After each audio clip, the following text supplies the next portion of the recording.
جیسے علامہ اقبال رحمہ اللہ نے کہا تھا کہ یہ جو ایک سجدہ جسے تو گرا سمجھتا ہے 1000 سجدوں سے دیتا ہے آدمی کو نجات۔ آج آپ دیکھیں کہ اسلام آباد میں فوٹو شوٹ ہوا، بچہ تھا ایک، اس نے فوٹو شوٹ کیا عجیب و غریب لباس پہن کے، بڑا مشہور ہوا، وائرل ہوا کنٹینٹ، تو اس نے پورا جواب دیا بچے نے اپنے انسٹاگرام پہ۔ اس نے کہا کہ بھائی کس کو کیا تکلیف ہے یہ کرنے سے، میں کس کو کوئی نقصان تو نہیں پہنچا رہا نا، بس I will do whatever I feel like and no one can judge me، کوئی مجھے جج نہیں کر سکتا سوائے اللہ کے۔ اس نے اللہ کا بھی نام لیا، اس نے یہاں تک کہا کہ تم سب اللہ سے ڈرو کہ تم لوگ مجھے جج کر رہے ہو، میرے لباس کو، میرے ساتھ جو لڑکی کھڑی فوٹو شوٹ میں اس کے لباس کو جج کر رہے ہو۔ دیکھیں کنفیوز اسٹیٹ آف مائنڈ، ایک طرف اللہ کا بھی نام لیا جا رہا ہے، ایک طرف یہ بھی کہا جا رہا ہے تم لوگ اللہ سے ڈرو، پھر یہ بھی کہا جا رہا ہے کہ میں وہ کروں گا جو میرا دل کرتا ہے، تم لوگوں کو کیا تکلیف ہے۔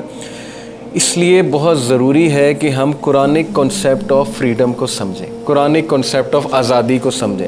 قرآنک کنسیپٹ آزادی کا یہ ہے کہ تم کہاں دھکے کھاتے پھرو گے، کہاں سر مارتے پھرو گے، ریسرچیں کرتے پھرو گے، جب اللہ سبحانہ و تعالیٰ نے تمہارے لیے ایک سسٹم نازل کر دیا ہے، حلال اور حرام بتا دیا ہے، تمہیں فریڈم کا کنسیپٹ بتا دیا ہے۔ وہ فریڈم یہ ہے کہ اللہ کے آگے سبمٹ کرو، تم دیکھنا اللہ تمہارے معاملات سارے اپنے ہاتھ میں لے لے گا، کیونکہ لوگوں کے دل اللہ سبحانہ و تعالیٰ کی 2 انگلیوں کے درمیان ہے۔ تو قرآنک کنسیپٹ آف فریڈم کی طرف آ جاؤ، simple as that. Otherwise try کر لو، دیکھ لو، اگر لوگ کی لائلٹی تمہیں مل جاتی ہے اللہ کو چھوڑ کے تو ٹرائی کر لو۔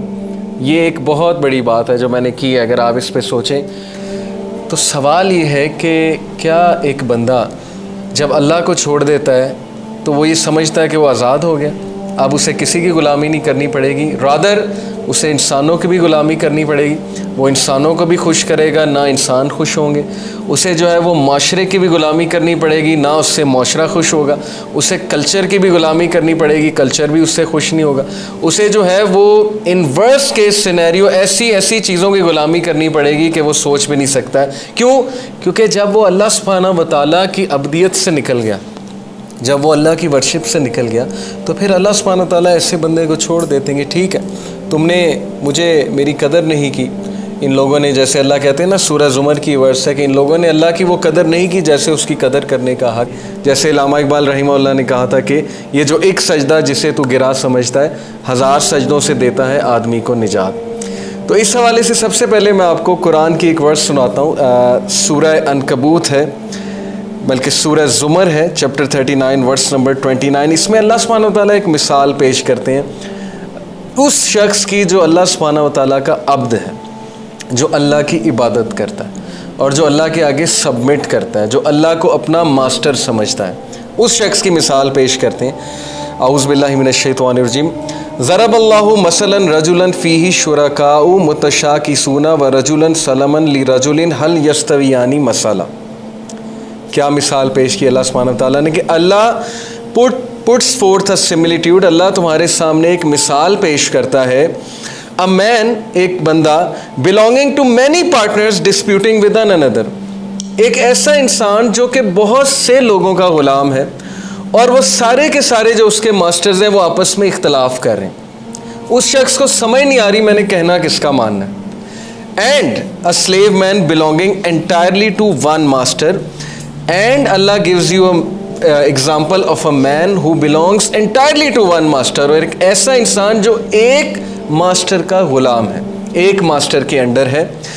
الحمدللہ، praise be to اللہ، اللہ کا شکر ہے، یعنی یہ ہم اللہ کا شکر ادا کرنے کے لیے سینٹینس کہتے ہیں، تو اللہ نے ہمیں بتایا اسی آیہ میں الحمدللہ، praise be to اللہ، بل اکثرہم لا یعلمون، اللہ تعالیٰ کا بہت شکر ہے، پریز بی ٹو اللہ۔ کیا یہ دونوں آپس میں ایکول ہیں کمپیریزن میں؟ نہیں، اسی لیے الحمدللہ، آل پریز ٹو اللہ، لیکن اکثر لوگ نہیں سمجھتے، اکثر لوگ نہیں جانتے۔ اب یہ اتنی امپاورنگ آیا ہے اگر آپ اس پہ سوچنے بیٹھیں کہ آج کا جو انسان ہے، آپ دیکھیں نا، ہمیں یہ دھوکہ دیا جاتا ہے کہ تم فری ہو، یہ جو دہریہ پن ہے، ایتھیزم ہے، یہ کیا کہتا ہے کہ جی فری ہو جاؤ ریلیجن کی باؤنڈری سے، کیا یہ ریلیجن نے جو ہے وہ لمٹس لگائی ہوئی ہیں، یہ بھی حرام ہے وہ بھی حرام ہے، چھوڑو دین کو، مذہب کو، فری ہو جاؤ۔ لیکن کویسچن یہ کہ کیا وہ فری ہیں؟ کیا وہ بھی فری ہیں واقعی؟ ہمیں تو وہ کہہ رہے ہیں فری ہو جاؤ، لیکن کیا وہ فری ہیں؟ دی آنسر از نو۔ یا تو وہ میڈیا کو فالو کریں گے، یا تو وہ اس دور کا جو ماڈرن ٹرینڈ ہے اس کو فالو کریں گے، کیونکہ موسٹ آر ٹرینڈ فالوورس. کسی دور میں ہپیزم آیا، لوگ ہپی بننا شروع ہو گئے، ہپیزم کو فیشن سمجھنا شروع ہو گئے.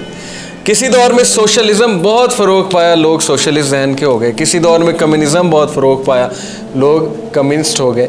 یہ سارے ٹرینڈز ہیں، یہ آئیں گے جائیں گے ختم ہو جائیں گے. واٹ ریمینز از اللہ تعالیٰ کا کانسیپٹ اینڈ واٹ ریمینز از اسلام. اسلام چل رہا ہے، ڈے ون سے چل رہا ہے، حضرت آدم کے دور سے چل رہا ہے. حضرت آدم بھی اسلام لے کر آئے تھے، پروفٹ محمد صلی اللہ علیہ وسلم بھی اسلام لے کر آئے تھے. Religion will stand, is standing and throughout you will see کہ یہ رہے گا ریلیجن. اب ویسٹ نے دیکھیں ایک ان کا کنسیپٹ ہے ہیپینس کا، ویسٹ کا ایک کنسیپٹ ہے فریڈم کا. مغربی جو تہذیب ہے انہوں نے ایک فریڈم کا کنسیپٹ دیا ہیومینٹی کو اپنی سمجھ کے مطابق. ظاہر ہے وہی کو وہ فالو کرتے نہیں ہیں، انہیں جو سمجھ آیا وہ انہوں نے ہمیں کنسیپٹ دیا. وہ کنسیپٹ یہ ہے کہ فالو یور ڈریمز، اپنی ڈریمز کو چیز کرو no matter what, and do not let any one come in between you and your dreams. اور کسی کو بھی اپنے اور اپنے ڈریمز کے درمیان نہ آنے دو. سننے میں بہت امپاورنگ سینٹینس ہے، بہت اچھا سینٹینس ہے، کانفیڈنٹ لوگوں کا سینٹینس ہے کہ میں اپنا ڈریم فالو کروں گا. پھر کہا کہ اپنے پیشن کو فالو کرو no matter whatever your passion is, وہ پیشن فالو کرو. پھر کہا کہ do what you feel like. اور آج ہمارے میجورٹی نوجوان نسل کا یہ کانسیپٹ ہے، اس کو دیزم کہتے ہیں. میں نے ایک لیکچر میں سمجھایا تھا دیسٹ کانسیپٹ آف لائف یہ ہے کہ میں مانتا ہوں خدا ہے، میں مانتا ہوں وہ آل لونگ ہے، لیکن میں وہی کو نہیں مانوں گا، وہی as a source of guidance میں نہیں تسلیم کر سکتا. اس کو دیزم کہتے ہیں، اس فلسفے کو. تو آج ہمارے میجورٹی جو لوگ ہیں، چونکہ ویسٹ سے کتابیں آ رہی ہیں، ویسٹ سے موٹیویشنل سپیکرز آ رہے ہیں، یہ بڑا امپورٹنٹ پوائنٹ ہے، بہت تھن لائن ہے. یقین کریں عقیدہ ایسے خراب ہوتا ہے آپ سوچ نہیں سکتے. میں نے پڑھی ہوئی ہیں بکس، میں آپ کو اس لیے بتا رہا ہوں. الحمدللہ ایک سائڈ پہ عقیدہ بھی پڑھا ہے، اسلامی عقیدہ، دوسری سائڈ پہ ان کی بکس بھی پڑھی ہیں.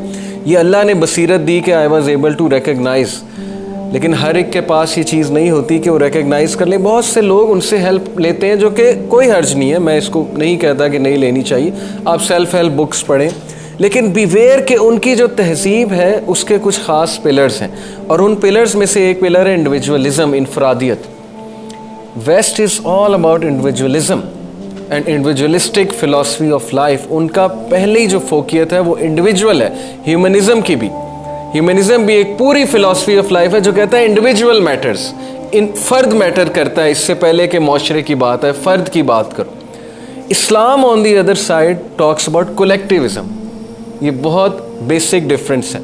اب چونکہ وہ انڈیویجولزم کے قائل ہے، انفرادیت کے قائل ہے، ان کے لیے فرد کی خوشی میٹر کرتی ہے رادر دین خالق کی کیا خوشی ہے، خالق آپ سے کیا چاہ رہا ہے. تو اس لیے یہ فلسفہ ہمارے نوجوان نسل کے ذہنوں میں اس طرح سرات کر گیا ہے کہ میں آپ کو بتا نہیں سکتا، اس ہڈن انداز میں کہ اب ہمارا بچہ یہ کہتا ہے کہ میں وہ کروں گا جو مجھے خوشی دیتی ہے چیز. بس یہ ان کا فلسفہ بن گیا. I will do whatever I feel like, اور اگر مجھے اس میں کوئی روکے گا تو وہ انسانیت کا دشمن ہے، وہ فریڈم آف سپیچ کا دشمن ہے، وہ فریڈم آف تھاٹ کا دشمن ہے، وہ بائیگٹ ہے، اور وہ فلاں ہے اور وہ فلاں ڈھمکا ہے.